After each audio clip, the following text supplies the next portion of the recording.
प्रिय छात्रों, नमस्कार। एनसीईआरटी गणित कक्षा 10वीं में आपका स्वागत है।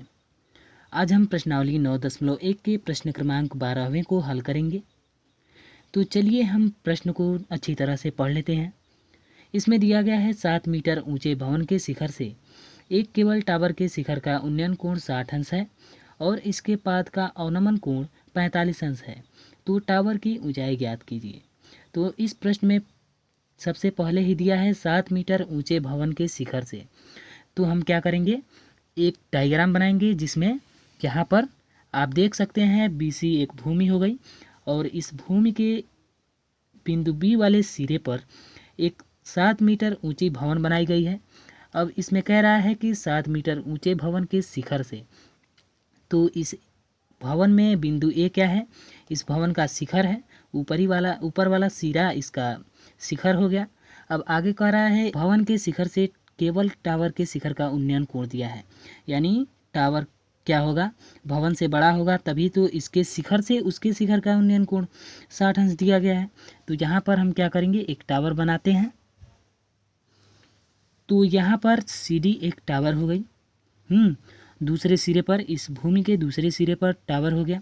अब आगे कह रहा है भवन के शिखर से टावर के शिखर का उन्नयन कोण 60 अंश है, यानी ये भवन का शिखर हो गया A और ये टावर का शिखर हो गया B। तो इसे हम A से D को मिला देते हैं।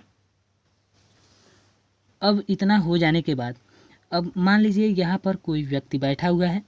तो वो क्या कर रहा है, ये भवन के शिखर पर बैठा है और वो अपने भवन के सामने किसी टावर के एक शिखर को देख रहा है। तो उसकी जो आँख की क्षैतिज रेखा होगी वो भूमि के समांतर होगी, यानी कुछ इस तरह से वो आएगी, यानी भूमि के समांतर होगी। तो यहाँ पर उन्नयन कोण बनेगा 60 अंश। तो यहाँ पर हम क्या करते हैं, मिला देते हैं। ऐसे क्या हो जाएगी, ये क्षैतिज रेखा होगी जो मान लीजिए DC को बिंदु E पर काटती है। तो यहाँ पर उन्नयन कोण बन जाएगा 60 अंश। अब आगे कह रहा है और इसके पाद का अवनमन कोण 45 अंश है। तो इसमें कह रहा है और इसके पाद का, पहले टावर के शिखर का था, भवन के शिखर से, अब इसके पाद का अवनमन कोण की बात कर रहा है। तो अवनमन कोण ऊपर बनता है। तो यहाँ पर A से C, यानी पाद, इसका टावर का पाद होगा C। तो C से हम मिला देते हैं A को। तो यहाँ पर यदि मान लीजिए ये अवनमन रेखा है, अवनमन रेखा ये AE है, तो अवनमन कोण यहीं पर बनेगा, 45 अंश दिया गया है। तो यहाँ पर हम 45 अंश बना देते हैं। अब यहाँ पर कोण EAC 45 अंश है, तो कोण ACB भी क्या होगा, 45 अंश, क्योंकि एकांतर कोण है। तो एकांतर कोण आपस में बराबर होते हैं। तो यहाँ पर एकांतर कोण के हिसाब से यहाँ पर 45 अंश हमने क्या कर लिया, लिख लिया। अब आगे कह रहा है टावर की ऊंचाई ज्ञात कीजिए। तो इस प्रश्न में हमें टावर DC को माना था, यानी CD को माना था। जो टावर है इसकी ऊंचाई हमें क्या करनी है, ज्ञात करनी है। तो यहाँ पर सबसे पहले आप देख रहे हैं एक समकोण बन रहा है यहाँ पर और दूसरा समकोण बन रहा है यहाँ पर। तो इसमें आप देख रहे हैं समकोण त्रिभुज है ABC, इसमें AB दिया गया है 7 मीटर। आधार हमें इसमें ज्ञात करना पड़ेगा, क्योंकि लंब तो पहले से दिया गया है, आधार हमें ज्ञात करना पड़ेगा। और इसे मान लेते हैं इसकी क्या है, लंबाई है x मीटर। और जब BC x मीटर होगी तो AE भी तो x मीटर ही होगी, क्योंकि इसके बराबर है। तो यहाँ पर इसे भी हम x मीटर क्या करेंगे, मान लेंगे। अब आप देख रहे हैं कि AB बराबर है इसी के, कैसे, क्योंकि AE आपस में बराबर हैं, यानी समांतर हैं। तो AB भी आपस में क्या होंगे, बराबर होंगे। तो यहाँ पर KB हो जाएगा, इसी हो जाएगा 7 मीटर। उसके बाद अब इस त्रिभुज में आप देख रहे हैं त्रिभुज DEA में कि AE हमने माना है x मीटर और DE भी हमें ज्ञात करना पड़ेगा इसी के मदद से। तो इसमें यदि पूरे DC में से इसी को घटा दिया जाए तो इसी हमें क्या होगा, मालूम हो जाएगा। कैसे, यदि इस पूरे DC में से इसी को इस तरह से काट दिया जाए तो हमें DE मिल जाएगा, यानी DC में से इसी को घटा देंगे तो यहाँ पर DC और माइनस कर देंगे इसी को जो दिया है 7 मीटर, तो यहाँ पर लिख लेंगे 7 मीटर। तो DC माइनस 7 को घटाएंगे तो DE मालूम हो जाएगा। इसके बाद अब हम इन दोनों त्रिभुज ABC और त्रिभुज DEA में से इन दोनों त्रिभुजों में से किसी भी एक त्रिभुज को लेकर हम आगे चलेंगे और हमें क्या करना है, इस टावर की ऊंचाई ज्ञात करनी है। तो आप देख सकते हैं यदि यक्स मालूम हो गया तो AE मालूम हो जाएगा, और AE मालूम हो जाएगा तो इसमें AE यानी यक्स के मान को रखकर इस त्रिभुज में DE ज्ञात कर लेंगे, और DE ज्ञात करने के बाद पूरा DC हमें मालूम हो जाएगा। तो चलिए शुरू करते हैं। तो इस तरह से हमने चित्र के माध्यम से इतना लिख लिया। AB एक भवन है तथा CD एक टावर है, और AB बराबर 7 मीटर दिया है जो बराबर है EC के। उसके बाद BC बराबर x मीटर हमने माना है जो बराबर है AE के, तथा कोण DAE बराबर है 60 अंश और कोण ACB बराबर है 45 अंश। तो अब हम इन दोनों त्रिभुजों में से किसी भी एक त्रिभुज को लेकर हल कर सकते हैं। तो चलिए हम इस वीडियो में इस त्रिभुज को लेंगे ABC में। तो समकोण त्रिभुज ABC में आप देख रहे हैं कोण ABC बराबर समकोण है यानी 90 अंश है। अब इसमें हम क्या करेंगे, जब लंब थीटा के सामने की भुजा लंब है यानी कोण की सामने की भुजा लंब हो गई, और जो शेष भुजा बचती है आधार होती है कर्ण को छोड़कर, तो इसमें अब हम क्या करेंगे, लंब और आधार में संबंध ज्ञात करना है तो टेन थीटा का प्रयोग होगा। टेन थीटा या कॉट थीटा, तो हम टेन थीटा का ही प्रयोग करते हैं, और यदि कॉट थीटा का प्रयोग करते तो उल्टा हो जाता है। तो यहाँ पर टेन थीटा हम लिखेंगे, तो टेन थीटा बराबर होता है लंब बट्टे आधार। तो इसमें लंब है AB और बट्टे में आधार है BC। यहाँ पर टेन थीटा का मान दिया गया है 45 अंश, तो यहाँ पर लिख लेते हैं टेन, और थीटा का मान 45 अंश है तो 45 अंश लिख लेते हैं। AB दिया गया है 7 मीटर, तो 7 मीटर लिख लेते हैं, और बट्टे में BC है x मीटर, तो यहाँ पर हम x लिख लेते हैं। इसके बाद हम आगे चलेंगे तो यहाँ पर टेन 45 अंश का मान होता है 1, और बराबर में 7 बट्टे x ज्यों का त्यों लिख देंगे, और इसके नीचे बटे में कुछ नहीं तो 1 लिख देंगे क्रॉस मल्टीप्लिकेशन के लिए।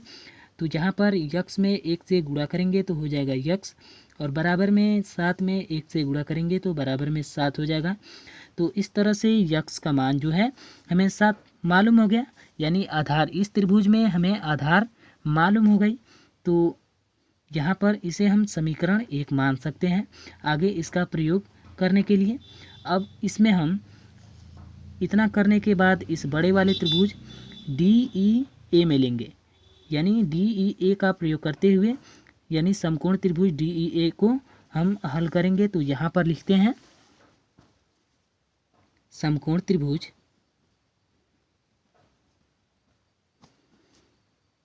DEA में, जिसमें भी कोण DEA बराबर क्या है, DEA बराबर है 90 अंश। अब इसमें आप देख सकते हैं यहाँ पर हमें क्या करना है, DE इसके सामने थीटा के सामने की भुजा लंब है, और AE क्या है, आधार है, और हमें पूरी क्या करनी है, DC ज्ञात करनी है। तो हमें इस DE को क्या करना है, लंब मान लेना है, तो DE को ज्ञात करना पड़ेगा। तो और उसके बाद x का मान हम समीकरण में 1 में हम मालूम कर चुके हैं। तो इसमें हम क्या करेंगे, लंब और आधार में संबंध ज्ञात करना है, कर्ण से कोई मतलब नहीं है। तो यहाँ पर हम क्या करेंगे, लिख लेंगे टेन थीटा, लंब और आधार में संबंध ज्ञात करने के लिए टेन थीटा का प्रयोग किया जाता है। तो टेन थीटा बराबर होता है लंब बट्टे आधार। तो इसमें लंब है DE जिसका मान दिया गया है DC माइनस 7। तो यहाँ पर पहले DE लिख देते हैं, और बट्टे में आधार है AE, तो AE को यहाँ पर हम लिख देते हैं। उसके बाद टेन, और थीटा का मान है यहाँ पर 60 अंश, आप देख रहे हैं थीटा का मान है 60 अंश, और बराबर में अब DE के मान को हम रख देंगे DC माइनस 7। तो यहाँ पर लिख देते हैं DC और माइनस में 7, और बट्टे में AE है x मीटर जिसे हमने मान रखा था। अब यहाँ पर आप आगे देख सकते हैं टेन tan 60 अंश का मान होता है √3 और बराबर में हो गया DC माइनस 7 और यक्स के मान को हम यहाँ पर आप देख सकते हैं, यक्स का मान है 7, तो यहाँ पर 7 लिख देंगे DC के यक्स के जगह पर। और आप यहाँ पर आगे लिख सकते हैं समीकरण 1 से, समीकरण 1 से। अब इसके नीचे कुछ नहीं तो 1, अब हम क्या करेंगे, त्रियक गुणा कर देंगे तो हो जाएगा DC माइनस 7 और 7 √3 में गुणा करेंगे तो बराबर में हो जाएगा 7 √3।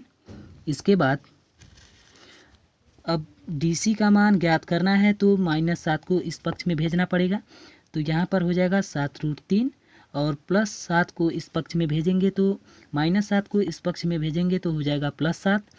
अब यहाँ पर DC बराबर 7 इसमें भी है 7 इसमें भी है, तो 7 को यदि हम उभयनिष्ठ मान लें यानी कॉमन मान लें तो 7 एक बाहर चला आएगा और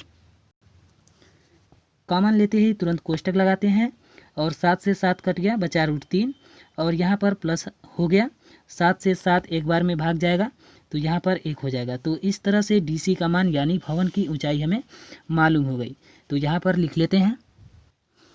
तो इस तरह से अतः टावर की ऊंचाई 7 √3 + 1 मीटर है। तो अब यहाँ पर सबसे पहले तो आप इस चित्र को बना लेंगे, उसके बाद इधर आप स्क्रीनशॉट ले सकते हैं, इसका एक स्क्रीनशॉट ये हो गया, उसके बाद दूसरा ये वाला। तो इस तरह से यह प्रश्न हल हो गया। अब अगला प्रश्न अगले वीडियो में अपलोड करेंगे और इसका पिछला क्वेश्चन यानी प्रश्न नंबर 11 आप इस वीडियो के डिस्क्रिप्शन में लिंक देख सकते हैं। Thank you.